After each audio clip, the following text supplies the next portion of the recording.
Оператор 112. Девушка, вы слышите, как она орет там за дверью? Я что должна сделать-то? Где милиция?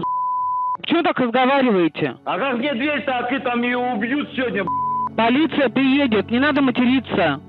In the early hours of January 14th, 2012, at around 3 a.m, a woman's desperate screams shattered the quiet corridors of an apartment block. Flat number 738 was a peaceful place that a young couple had been renting, but now had become the scene of a nightmare. Her cries were so piercing that 15 residents gathered in the hallway, desperate to help. But the apartment had an iron door which separated them from the horror inside.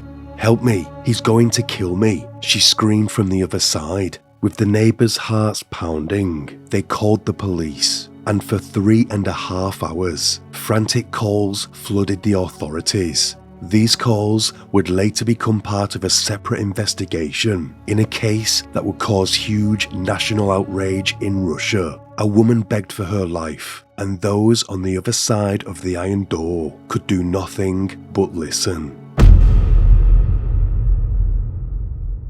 This case sparked major controversy in Russia and remains one of the most talked about cases to this day. Keep watching till the end, as it's got another twist. But before we dive in, I want to let you know about my second channel called Grim Tales, where I cover shocking but non-murderous stories. The link is in the comments. And if you enjoyed this video, please drop it a like, as it really helps. And also, you can subscribe to my Instagram here.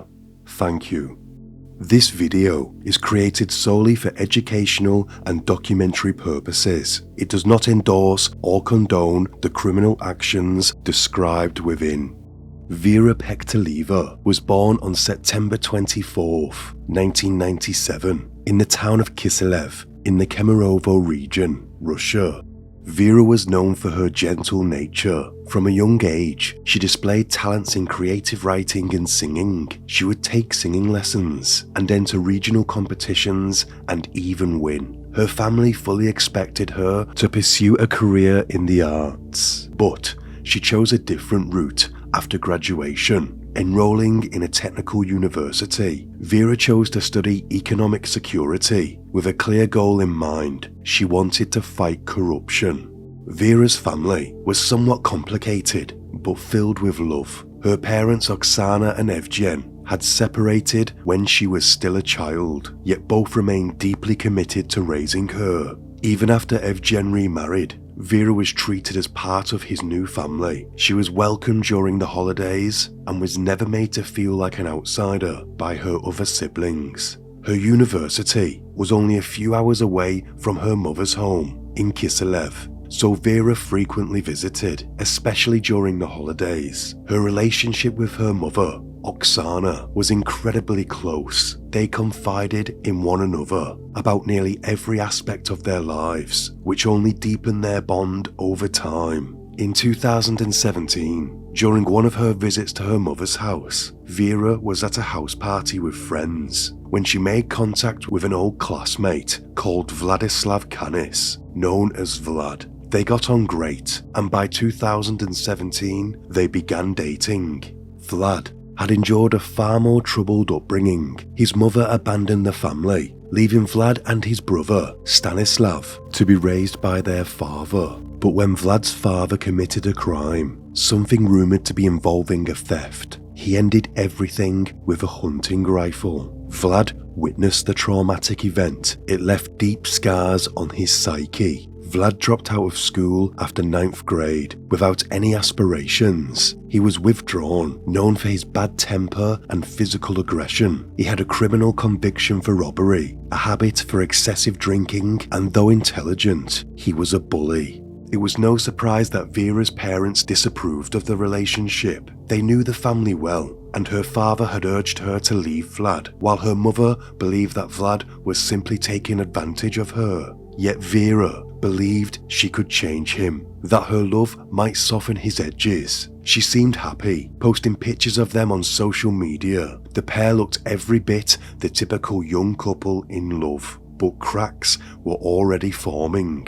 In 2019, Vera moved into a flat in Kamarovo near her university. Her parents helped to pay for the rent, and soon after, Vlad moved in with her. This was when the darker side of their relationship began to emerge. Vlad refused to help with household chores, never found a job, and spent his days drinking. Oksana, sensing danger, warned Vera over the phone that Vlad was manipulating her. Her friend said the same thing, telling Vera that Vlad was using her for financial support. But Vera didn't listen. Instead, she started to hide their relationship. Vlad stopped attending family gatherings, and Vera no longer posted pictures of them on social media together. Vlad became her secret, a hidden part of her life that she tried to manage alone.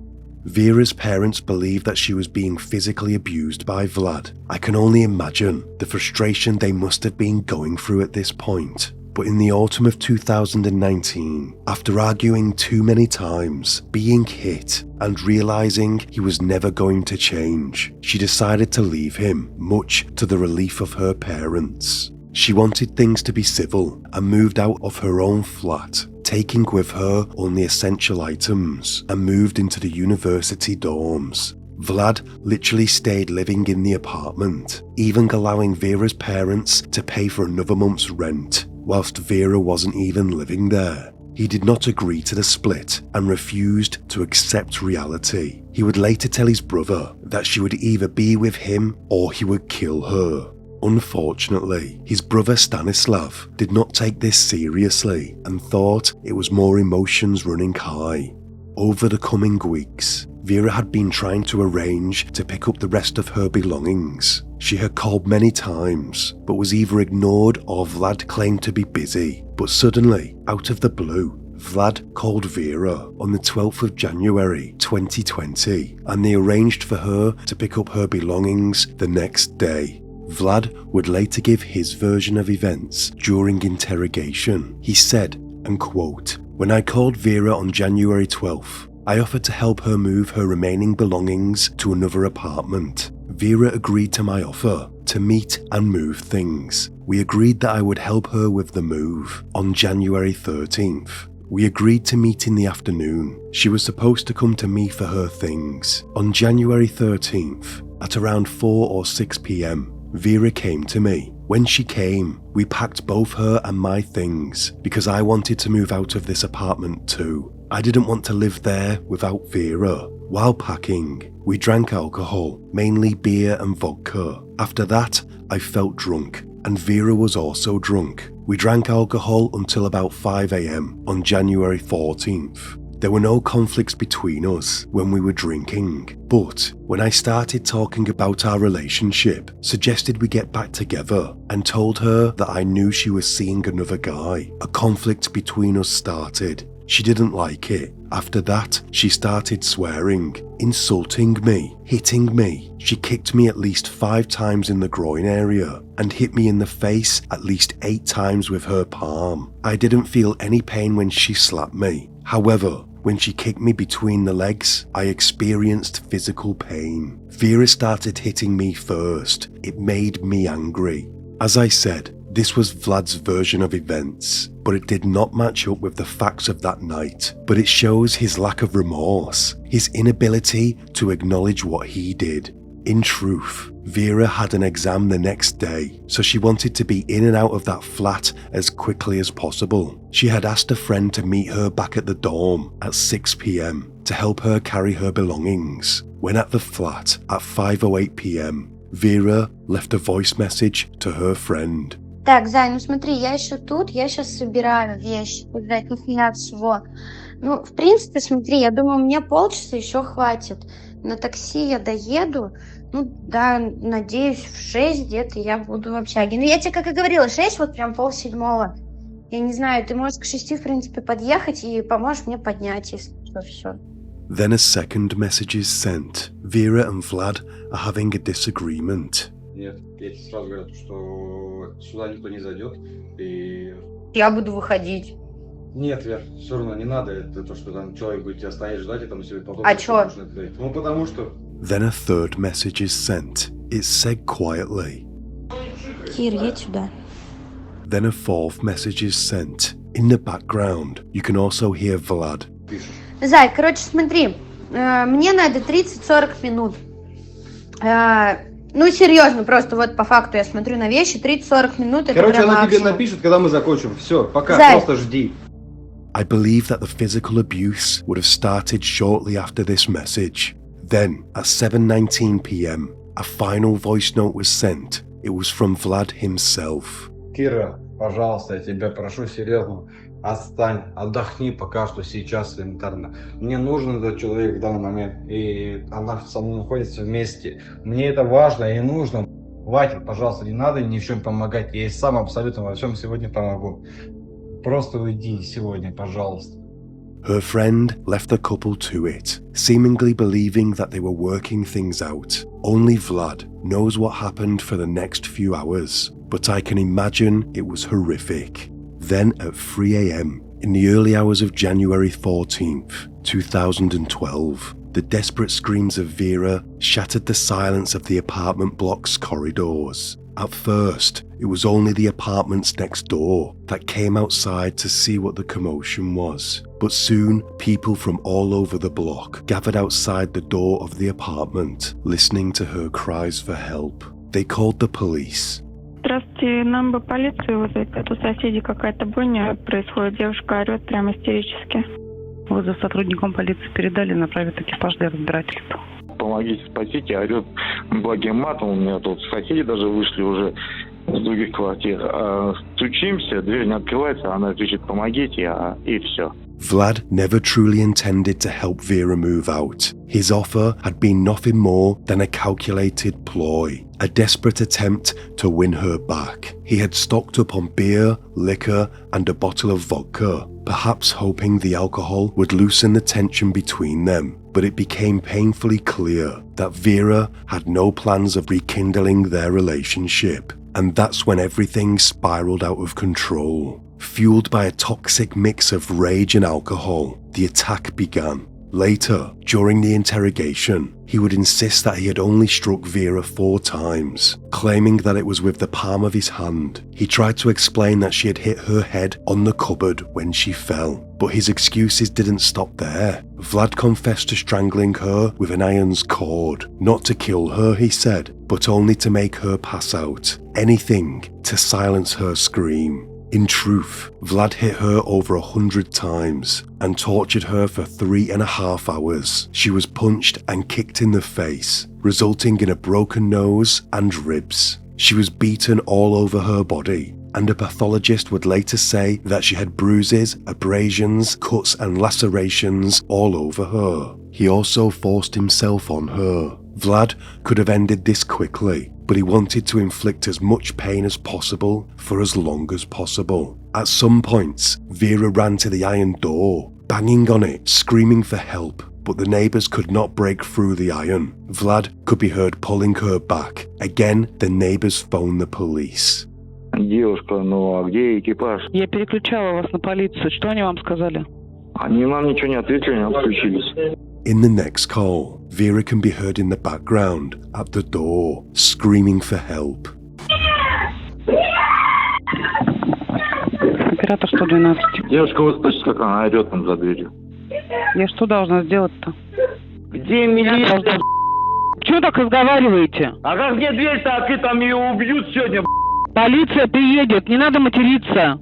Vlad plunged the knife into Vera twice, but it wasn't enough to satisfy his twisted rage. He grabbed a sharper blade and stabbed her 5 more times, slowly, as if he wanted to stretch out her suffering. Outside, neighbours scrambled desperately, trying to find anything that could break through the iron door. Their panic grew with every scream they heard from inside the apartment, making frantic calls to the police, powerless as the horror unfolded.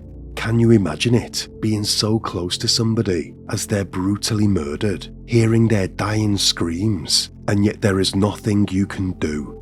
Horrifying.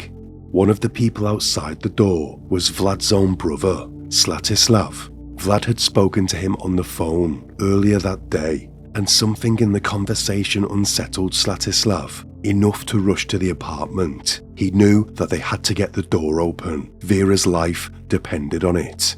Over the span of 3.5 agonizing hours, neighbors made 7 frantic calls to the police. All the while, desperate cries for help echoed down the hall, mixed with the sickening sound of her being beaten. Then, just before dawn, at around 6:30 a.m., there was a chilling final exchange. Vera, who was near the door, fell silent. Vlad's voice was heard. "Vera, forgive me," he said softly. "I love you very much." A dull thud followed. Vlad had struck the final, fatal blow to the back of Vera's skull, causing devastating brain trauma. But even then, he wasn't finished. He wrapped the iron's cord around her lifeless body, strangling her for good measure. During the autopsy, it was determined that Vera had been killed not once, but 3 times. First by the torture and stabbing, again by the blow to her skull, and finally by strangulation. It was also proven that she was physically hit for the first time 6 hours before she died. A short while after the final noises were heard, one of the neighbours found a metal crowbar in a parking lot nearby. They started to pry the door open, and after what must have felt like an eternity, they managed to force it open. What they saw inside was a scene of pure horror. Blood smeared on the walls, even spatter on the ceiling, and there, on the floor, lay Vera's lifeless body. She had been brutally murdered. In the bathroom, they found Vlad, drunk and slumped on the floor, a bloody kitchen knife still clutched in his hand. It was nearly 7 a.m. when one of the female neighbours, shaken to the core, made one final call to the police. Алло, здравствуйте. 1,5 часа назад вызывали службу. До сих пор никто не приехал. Своими силами взломали дверь, девушка уже мертва. Наши действия. Что с девушкой? Девушка уже мертва. 1,5 часа вызывали службы для спасения. Девушка орала: «Помогите, спасите». Никто не помог и не спас. Почему у нас службы так долго едут, и почему у нас службы никак не работают? Vlad had tried to escape, but the neighbours stopped him. The police only arrived after Vera was already dead. But why didn't they come when she was alive? They had time to save her. This failure sparked national outrage across Russia. Footage of the emergency operators was released, showing them casually sipping tea, seemingly unfazed by the frantic calls from the neighbours, while Vlad tortured Vera. Instead of urgency, they seemed more concerned with the tone of the callers, brushing off their cries for help. The sergeant on duty that night, Michael Balasov, later claimed he only had one patrol car left, which he sent to check on an elderly man found dead. Then, after a shift change, the new chief in charge, Dmitry Saracen, also received calls about Vera's situation. His excuse? There was no petrol and no available cars. Yet, investigations revealed that Balasov had sufficient fuel. And even if he didn't, he failed to take the necessary measures afterwards. The most gut-wrenching part of this tragedy is that Vera could have been saved. The case went to court, and the 3 operators were charged with neglect of official duties. They were found guilty and sentenced to suspended sentences of 1.5 to 2.5 years. None of them lost their jobs. Instead, they were ordered to pay Vera's family a small sum of around £300 each. Despite their failure, they remained on duty. Justice, it seemed, had failed Vera twice. Just after his arrest, Vlad claimed that he did not kill Vera and that she was not dead. He said, and quote, "I saw an iron that was on the floor. I took this iron and I wrapped the iron cord around Vera's neck. After that, I tightened the cord around her neck slightly. I squeezed her neck for 1.5 minutes or 2. At that time, I didn't realize that I could kill Vera with my actions. I didn't want to kill Vera. I was tightening the cord around Vera's neck because I wanted to scare her. I wanted her to lose consciousness. I wanted her to fall asleep for 15 minutes. After I removed the cord from her neck, she started making sounds, coughing or wheezing. When I removed the cord from Vera's neck, she was in a vulnerable position, but then I put her on her back. At that moment, she was unconscious. At the same time, she made sounds, That is, wheezed. I thought she was fine. After a while, I started waking Vera up, but she was unresponsive. Then I started listening to whether her heart was beating. I put my ear to her mouth, then to her heart. She had no pulse. She wasn't breathing. I don't remember what happened next. I remember that at some point I ended up in the bathroom. During the investigation, and faced with the facts, Vlad came round more to what he had done. He said, and quote, "I don't remember how many times I hit her, but I think it's the same number as indicated by the expert. I admit I caused all her injuries, indicated in the report. I wanted silence. I did not think about her suffering. She screamed and insulted me during our conflict. I didn't enjoy hitting her. When I hit her, I didn't like her screaming. I wanted her to shut up." The funeral home, who had Vera's body, spent hours trying to make her face presentable, but her mother, Oksana, said that she was unrecognizable. Over 1,000 people attended the service in a small church. Many had to stand outside. In court, Vlad would later say, "I'm sorry for what I did. I do not deny that it was my actions that caused Vera's death. I didn't want to kill her. I want to apologize to Vera's family." On the 28th of July, 2022, Vlad was sentenced to 17 years in a strict regime colony and ordered to pay Vera's family roughly £30,000 in compensation. This did not seem enough for the pain and sheer brutality of his crime. But things got even worse. In April 2023, after spending mere months in prison, Vlad was pardoned. He went and fought on the front line in the Russian army, and after serving 6 months, he was a free man again. Vera's family found out when a photo of Vlad surfaced online. Vera's mother, Oksana, said, and quote, "My child will rot in her grave. I've been deprived of everything. My life, any hope, I don't live. I exist." And he is pardoned, with release from further serving his sentence. His criminal record is now expunged. This simply finishes me off. It just pushes me into a dead end. I don't know what to do next. It just feels that Vera was let down multiple times. It's hard for me to fathom the police not being more proactive in trying to get help. And those neighbours must be haunted by what they went through. Thank you for watching. Until next time, stay sane.